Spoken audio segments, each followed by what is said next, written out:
Já vás zdravím u dalšího videa a moc krát vám děkuji za těch 2,5 tisíce shlédnutí na minulé reakci.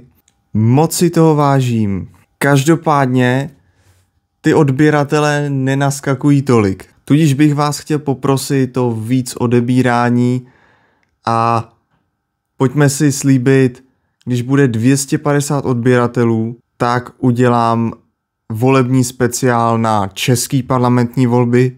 Ať víte, koho volit, ať víte, koho nevolit, kdy nevolit, kdo má koaliční potenciál, kdo ho nemá a tak dále. Jdeme na dnešní téma. Dnešním tématem bude Gavin Newsom, což je 57letý demokratický politik, který se nyní začal profilovat jako příští vyzývatel nástupce Donalda Trumpa. Gavin Newsom ale není úplně typický demokratický politik.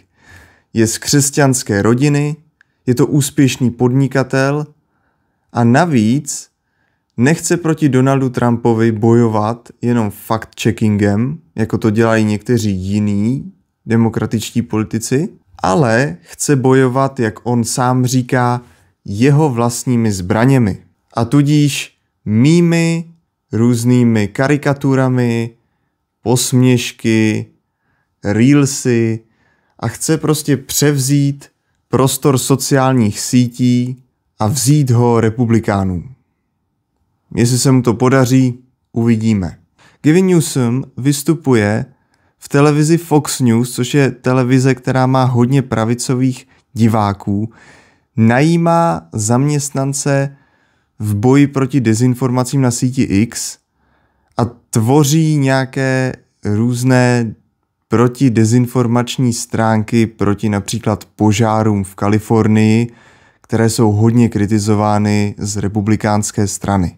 Poprvé se Gavin Newsom postavil proti Donaldu Trumpovi, až když Donald Trump poslal Národní gardu do Kalifornie, aby zde potlačil protesty, což Gavin Newsom označil za ohrožení demokracie. Do politiky se Gavin Newsom dostal pomocí kontaktů svého otce.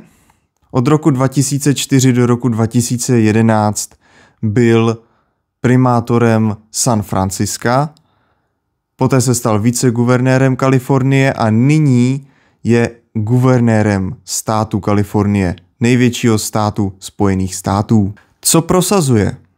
Odmítá prozbraňovou a protipotratovou politiku.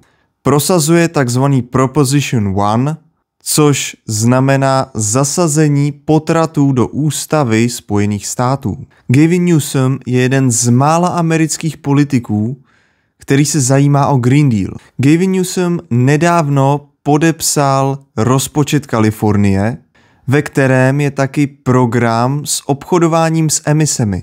Program obchodování s emisemi je tržní systém zaměření na redukování uhlíkové stopy.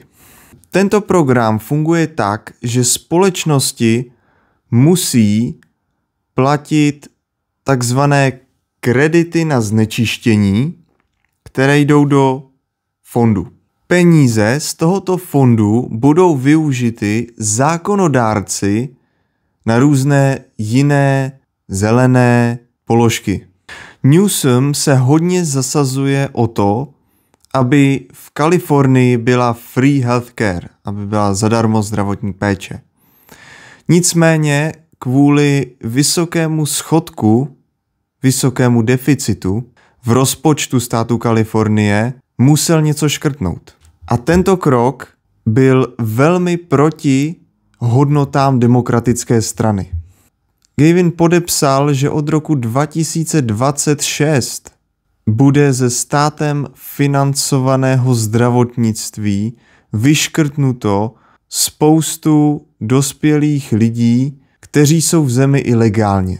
Nicméně demokratická strana lobuje pro migranty, tím se staví proti Donaldu Trumpovi a tahle položka je jako kdyby ji podepsal Trump. Nicméně, co se mu v té zdravotní péči musí uznat, je, že prosadil domácí a osobní zdravotní péči pro postižené.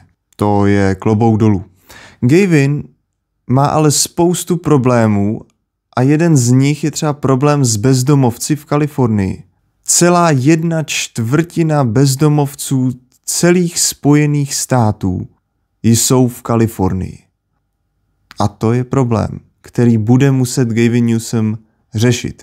Další trochu problém, na kterém si zadělává, je, že sem tam kritizuje vysoké představitele demokratické strany, nicméně v primárkách proti Joe Bidenovi nevystoupil. Nekandidoval proti němu. To něco svědčí o jeho sebevědomí, které zatím ještě sbírá. A teď jeho největší problém a nejaktuálnější problém. Gerrymandering v Kalifornii. Gerrymandering je překreslování volebních obvodů ve prospěch toho, kdo ty volební obvody překresluje. Je to volební podvod v Americe velmi častý. Tento konflikt s překreslováním volebních obvodů začal tím, že demokraté začali překreslovat volební obvody v Minnesotě a v Illinois. Donald Trump na to začal překreslovat volební obvody ve státě Texas a nyní v reakci na tohle překreslení volebních obvodů v Texasu reaguje i Gavin Newsom úplně stejnou kartou. 4. listopadu 2025 voliči rozhodnou, zda se odhlasuje ústavní dodatek na překreslení volebních obvodů v Kalifornii. Nicméně Gavin Newsom tam úplně takovou podporu nemá. I přesto, že tyto volby závisí na jeho příštím postupu do Bílého domu, tak nevypadají dobře. Podpora totiž tohoto návrhu je velmi malá.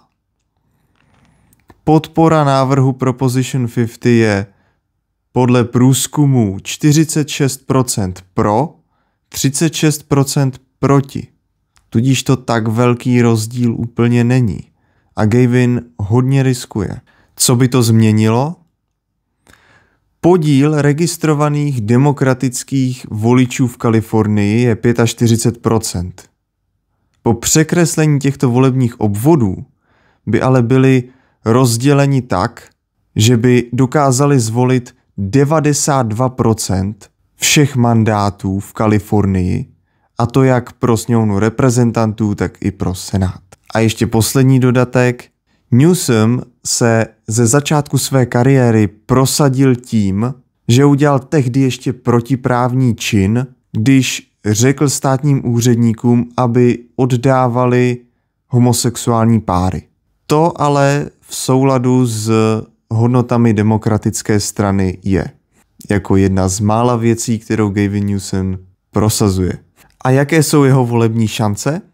Samozřejmě je zatím velmi brzo na to soudit, jak Gavin Newsom dopadne.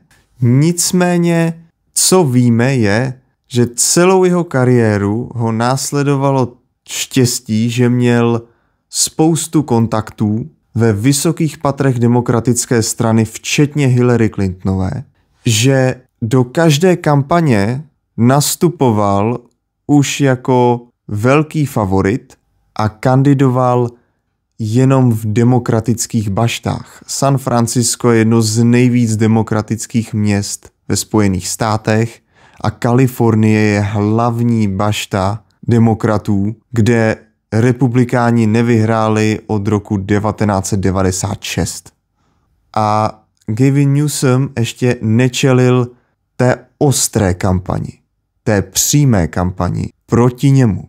Nicméně ta přijde, protože republikáni určitě své pozice, které si vydobili v posledních volbách, nedají zadarmo a jsou v tak silné pozici, jako ještě dlouho ne.